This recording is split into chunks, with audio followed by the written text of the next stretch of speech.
Et bonjour, bonsoir à tous. On sort du boulot et on va se faire une petite vidéo. Une petite vidéo que je trouve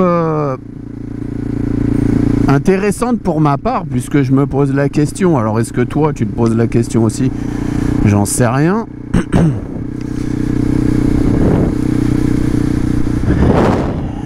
Est-ce que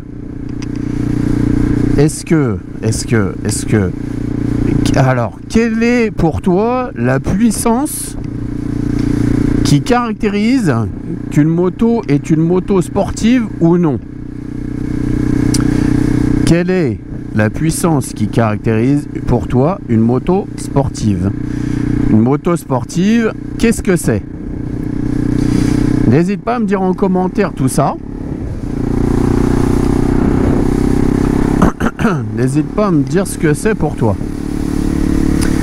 Par exemple là tu vois, je me suis fait un supermoto avec le CRF. Je me suis fait un supermoto avec le CRF parce que pour moi un supermoto c'est un moteur on va dire 450 cm3 max et 450 cm3 max et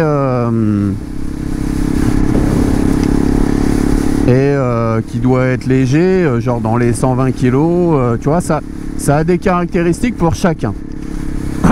Pour moi, une moto sportive, hein, donc c'est une moto avec un carénage à l'avant et un demi-guidon. Après, tu as un demi-guidon qui peut être bas, c'est-à-dire en dessous le pontet, en dessous le tête de fourche, excuse-moi, en dessous de ton T supérieur, et du coup tu as une conduite qui est vachement agressive, ou au-dessus, et dans ce cas là tu as une moto qui est un petit peu plus cool, un peu plus sport GT. Donc qu'est-ce qu'une sportive, hein? Parce que là la question que je me suis posée, c'est beaucoup de personnes sont en train de cracher sur ce que Triumph va proposer. La moto n'est même pas encore sortie. Si tu n'es pas au courant, en gros, Triumph a mis une photo en disant 660, voilà. 660, voilà, on va ressortir un 660 et c'est une moto carénée. Donc tout le monde dit oh Daytona, putain la honte, sacrilège, la Daytona avant c'est 120 chevaux. Celle-ci, elle va faire 84 parce que c'est la Trident, moteur de la Trident. Bon, ok. Alors déjà, sache qu'avant la Trident, tu avais la Street Triple S. La Street Triple S, qui est une Street Triple avec un très bon châssis. Freinage Nissin avant-derrière, avant et arrière. Très bon freinage, malgré que beaucoup disaient ah non, ça freine pas. Mais ça freine pas, pourquoi? Ça freine pas, ça freine pour freiner 95 kg max, 95 chevaux max, puisque oui, le 660 faisait 95 chevaux et bridé 47,5. Et moi, à mon avis, ils ont arrêté la Street Triple pour faire quoi? Pour te sortir une Daytona, mais une Daytona qui fera pas 120 chevaux, mais 95. Mais ça reste une sportive en fait. Ça reste une sportive et tout le monde est en train de cracher dessus. Ouais, c'est une honte. C'est pas une sportive, c'est des fausses sportives comme la Yamaha R7. Mais la Yamaha R7 en fait, c'est une moto sportive mon ami. Juste la puissance ne te convient pas. La puissance ne te convient pas. La RS 660 d'Aprilia là, c'est une moto sportive en fait, voilà. Après chacun voit midi à sa porte. Est-ce que pour toi une moto sportive il faut qu'elle ait un certain nombre de centimètres cubes? Telle est la question. Je ne sais pas, moi je trouve ça un peu chelou, tu vois, de se dire ouais, j'ai un 300 mais ça roule quand même mon ami. Est-ce que pour toi il faut qu'il y ait un certain nombre de centimètres cubes? Est-ce que pour toi il faut obligatoirement avoir un R1 pour dire ouais moi j'ai une sportive? Je comprends pas un peu cette course à la puissance. Les sportifs d'antan, c'était des motos qui étaient pas si puissantes que ça, mais tu n'avais aucune assistance. Alors que aujourd'hui, lui il commence à me gonfler, à me coller au cul. Alors que aujourd'hui, en fait, les motos sportives sont de plus en plus puissantes, excuse-moi. Dites sportives. Hein. Tu n'as qu'à voir les M1000R, M1000RR avec des trucs où tu as tellement d'assistance dessus. En fait, elle est tellement puissante que si demain tu n'avais pas d'assistance dessus, est-ce que tu arriverais à la conduire? Je t'invite à voir la vidéo de Lunaris qui essaye le M1000R, le Roadster, hein, pas la sportive. Hein. Le Roadster qui fait 210 chevaux. Et là, tu vas vite fait comprendre que, ouais, déjà, là, même lui, il te dit, en fait, dans la vidéo, qu'il préférait le S1000R. Parce que le M1000R, est beaucoup trop puissant, en fait. C'est n'importe quoi. À quel moment tu as besoin d'une machine aussi puissante sur la route? Même sur la piste, en fait, il y a beaucoup de pistes où c'est plus simple en fait d'être sur un sur un 600 où tu t'amuseras mieux que un 1000 en fait. C'est aussi simple que ça. Demande à des gens qui vont rouler sur piste.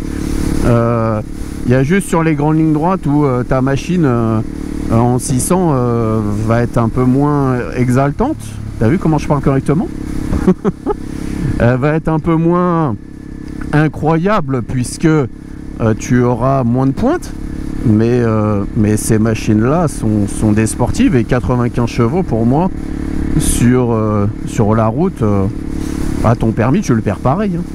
T'inquiète pas. Hein. Et à mon avis, c'est quand même un peu plus exploitable au quotidien. Je sais pas un peu ce que les gens ont à vouloir avoir des machines toujours plus puissantes. Et ça m'intéresse vraiment d'avoir en commentaire des avis comme ça. D'avoir des avis comme ça, tu vois, parce que tu comprends pas trop le concept. Enfin, je comprends pas trop le concept. C'est bon, je sais pas, je vois pas pourquoi ça serait pas des motos sportives. Putain, il y a du vent. Il y a du vent. Donc je vois pas trop pourquoi ça serait pas des motos sportives. Parce qu'elles font 95 chevaux, parce qu'elles sont bridables en A2. Ouais, c'est un peu absurde, selon moi. Hein. Après, je t'avouerai que tu peux avoir le côté un peu exceptionnel. Moi, je sais que la M1000R, justement, le Roadster, le M1000R, de par le truc incroyable, d'avoir une machine qui prend, qui a 210 chevaux, ouais, j'avoue que je me dis, ouais, c'est plutôt incroyable. Maintenant, de là à cracher sur des machines moins puissantes et dire non, c'est pas des sportifs, c'est de la merde. Bon, le M1000R en même temps, c'est un Roadster, mais qui foutrait une branlée à beaucoup de sportifs qui font 95 chevaux, tu vois. Mais ouais, je sais pas. C'est un peu comme si demain. Voilà, t'as, je sais pas, j'adore Honda, moi, tu vois, j'ai roulé avec beaucoup de Civic, et que tu me disais, bah ouais, non, les Civic type R, non, c'est pas des sportifs.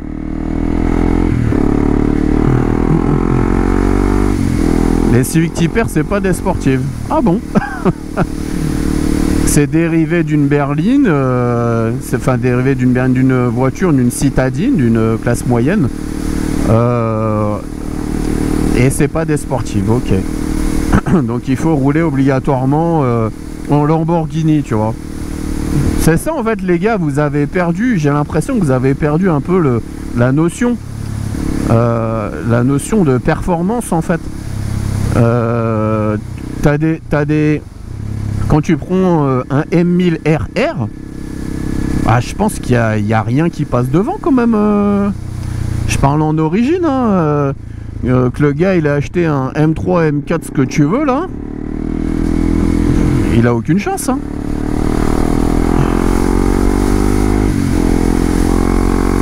Il a aucune chance. J'aime bien cette petite moto là. C'est tout léger, ça passe trop bien. Ça me fait délirer. Et vivement qu'il fasse beau. Je vais changer l'amortisseur arrière là, parce qu'il est trop mou. Il est trop en mode façon enduro. Et du coup il se tasse trop. Et avec mon gros corps là, c'est un peu merdique. Ça c'était la petite le petit écart à la discussion. Mais ouais, je sais pas. Moi j'essaye de comprendre. Après je serais vraiment ravi de savoir ce que pensent les gens. Est-ce que tous les motards qui roulent avec des trucs qui font 160 chevaux, 180 chevaux, 200 chevaux font tous de la piste? Je sais pas, je pense pas. Est-ce que 95 chevaux ça rame trop pour eux et ils se disent oh, c'est de la merde, ça rame trop. Ça rame trop, pour moi il me faut obligatoirement quelque chose de plus performant. Il a une paire de baloches qui traîne en bas, c'est marrant ça. Il a une paire de baloches qui traîne en bas, c'est marrant. Je sais pas si tu vas le voir sur la caméra, mais ouais c'est marrant. Bref, moi je trouve ça un peu un peu dommage en fait de dénigrer un peu ce style de moto, parce que ça t'emmène à un autre concept.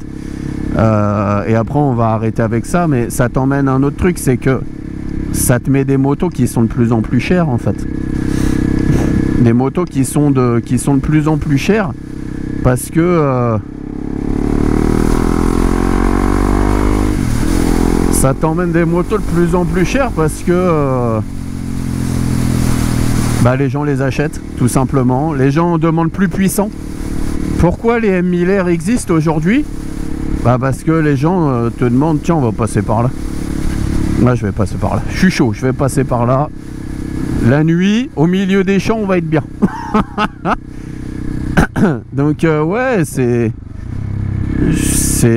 M. Miller. M. Miller, elle est sortie parce que les gens veulent toujours plus puissant en fait. C'est un peu l'opposé. C'est un peu l'opposé de ce avec quoi je roule. 120 kg, 30 chevaux. Ça n'a rien d'exceptionnel. Je suis obligé de me lever parce que sinon avec mon gros corps là, ça me fait tout bouger en fait avec l'amortisseur qui est trop light. Bref, c'est ce que je t'ai dit tout à l'heure. Mais ouais, c'est un peu je sais pas. Dis-moi en commentaire ce que t'en penses. Si pour toi c'est plus intéressant d'avoir une moto qui fait 120, 130, 130 chevaux, 140, 150 chevaux. Si pour toi, vu que si déjà tu fais de la piste régulièrement, tu vois, regarde, si tu fais de la piste régulièrement, oui, je peux le concevoir qu'il te faut des all-ins.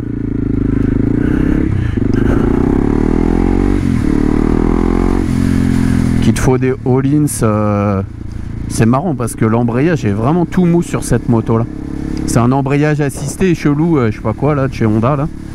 Et c'est vraiment marrant parce que c'est vraiment tout light en fait. C'est vraiment. Pourtant c'est à câble, je sais pas comment ils ont branlé ça. Mais super léger, trop bizarre. Donc ouais. Si pour toi il faut que tu sois équipé full en all-ins, si pour toi c'est des Rosso 4 ou rien comme pneus, si pour toi faut que ça soit du Brembo ou du M Performance, alors que le M Performance c'est du Nissin, hein, rebadgé, enfin bref. Mais si pour toi il faut que tu aies le top du top pour pouvoir faire de la moto, ou si jamais tu es obligé de prendre enfin si 95 chevaux et une conduite, enfin les bracelets peuvent te convenir, parce que par exemple la 660 elle a les bracelets en dessous du T, hein. Donc si pour toi c'est quelque chose qui est important, bah t'as ça. Et puis un autre truc que je voulais dire avant, quand tu vas prendre une ancienne moto comme ouais, j'aime bien Honda, je t'ai dit, donc je vais prendre, imaginons une CBR. Tu prends une CBR, putain, la route elle est merdique. Pourquoi je suis passé par là? Imaginons tu prends une CBR de 2006. Ça va pas être incroyable hein, en termes de châssis, en termes de tout ce que tu veux.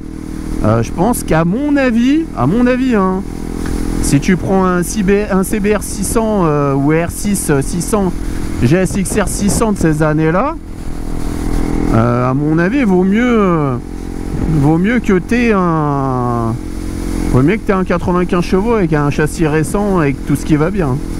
C'est mon avis. Maintenant, est-ce que